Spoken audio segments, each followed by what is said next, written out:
بسم اللہ الرحمن الرحیم۔ اگر کھو گیا ایک نشیمن تو کیا غم، مقامات آہو فغاں اور بھی ہیں۔ السلام علیکم معزز سامعین، آج ہم بات کریں گے علمی سطح اور طرز فکر۔ تو معزز سامعین، علمی سطح کو بلند کرنے کے دو ہی طریقے ہیں، یعنی مطالعہ و مشاہدہ اور تجربہ۔ مطالعہ و مشاہدے کے ذریعے انسان دوسروں کا دریافت کردہ علم حاصل کرتا ہے اور تجربے کے ذریعے اس میں اپنی طرف سے اضافہ کرتا ہے۔ اہل علم کی صحبت اختیار کیجیے اور زیادہ سے زیادہ مطالعہ کیجیے اور حاصل کردہ علم کو عملی تجربے کی کسوٹی پر رکھیے۔ اس سے ذہنی پختگی کے ساتھ ساتھ علمی سطح بھی بلند ہوگی۔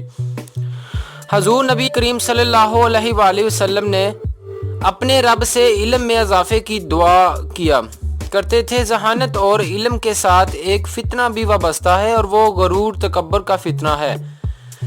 جو انسان زیادہ ذہین ہو یا پھر بڑا عالم ہو، بالعموم دوسروں کو حقیر سمجھنے لگتا ہے اور کسی اور کی بات کو قبول کرنے کی زحمت نہیں کرتا، خواہ وہ بات حق پر ہی کیوں نہ ہو۔ جب بھی ایسا خیال آئے تو فوراً اللہ پاک سے توبہ کیجیے اور سوچئے کہ یہ ذہانت اور علم کس کا عطا کردہ ہے۔ اگر تو اسے آپ نے خود ہی پیدا کیا تو ٹھیک ہے، ورنہ جس نے اسے عطا فرمایا ہے وہ اسے چھین بھی سکتا ہے۔ تو پیارے معزز سامعین، اب ہم بات کریں گے طرز فکر اور مکتب فکر۔ ہر انسان ایک مخصوص طریقے سے سوچتا ہے، وہ بعض چیزوں کو ترجیح دیتا ہے اور بعض کو زیادہ اہمیت نہیں دیتا۔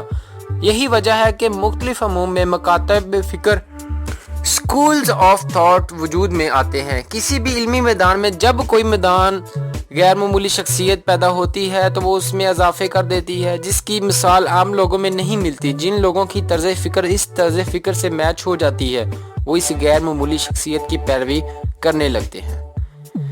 اس طرح ایک مکتب فکر وجود پذیر ہوتا ہے۔ اس کی ایک بڑی مثال امام ابو حنیفہ رحمۃ اللہ علیہ کا مکتب فکر ہے۔ امام صاحبہ ایک اعلیٰ درجے کے ذہین و فطین شخص تھے۔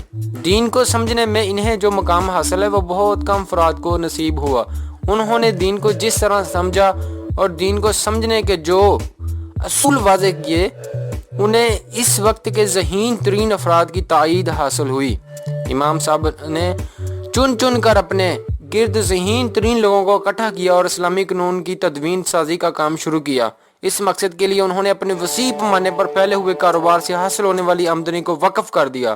انہوں نے اپنے قریبی شاگردوں کے گھر کا خرچہ تک بھی اٹھا کر انہیں معاشی فکروں سے بے نیاز کر دیا۔ ان کی ان کاوشوں سے نتیجے میں فقہ اسلامیہ کا ایک عظیم ذخیرہ وجود میں آیا، جو کچھ عرصے میں دنیا کی سب سے بڑی مملکت کا قانون بن گیا اور تقریباً 1000 سال تک رائج رہا۔ مالکی، شافعی، حنبلی، ظاہری اور دیگر مکاتب فکر بھی اسی طرح وجود پذیر ہوئے۔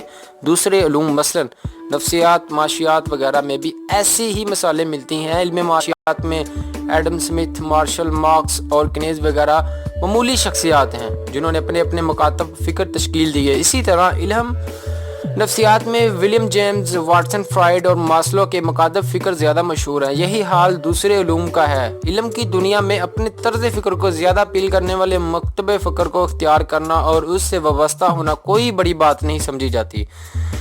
ہر مکتب فکر کے اہل علم دوسرے مکاتب فکر کا احترام کرتے ہیں اور یہ روایت قدیم دور سے آج تک چلی آ رہی ہے۔ امام ابو حنیفہ اور امام مالک علیہم رحمۃ اللہ کے مابین جس درجے کا احترام پایا جاتا تھا اس کی مثال عام لوگوں میں کم ملتی ہے۔ مسئلہ اس وقت پیدا ہوتا ہے جب یہ معاملہ اہل علم و دانش کی سطح سے اتر کر عوامی سطح پر اتر آتا ہے، جب کسی مکتب فکر پر کوتاہ قامت اور عامیانہ سوچ رکھنے والوں کا اقتدار قائم ہو جاتا ہے، یعنی دوسرے لفظوں میں انہیں اپنے ضرب سے زیادہ مقام مل جاتا ہے، تو پھر وہ اپنے علاوہ دوسروں کو حقیر اور غلط سمجھنے لگتے ہیں۔ ان کے نزدیک اپنے مکتب فکر کی ہر بات درست اور دوسرے کی ہر بات غلط ہو جاتی ہے۔ ان کا سارا زور اپنے نقطہ نظر کی حمایت میں الٹے سیدھے دلائل فراہم کرنے میں لگ جاتا ہے۔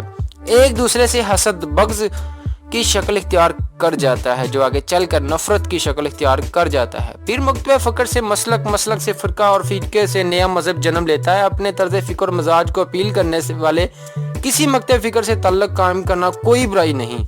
ہاں، جہاں معاملہ مکتب فکر سے بڑھ کر مسلک، گروہ بندی اور فرقے کی شکل اختیار کر چکا ہو،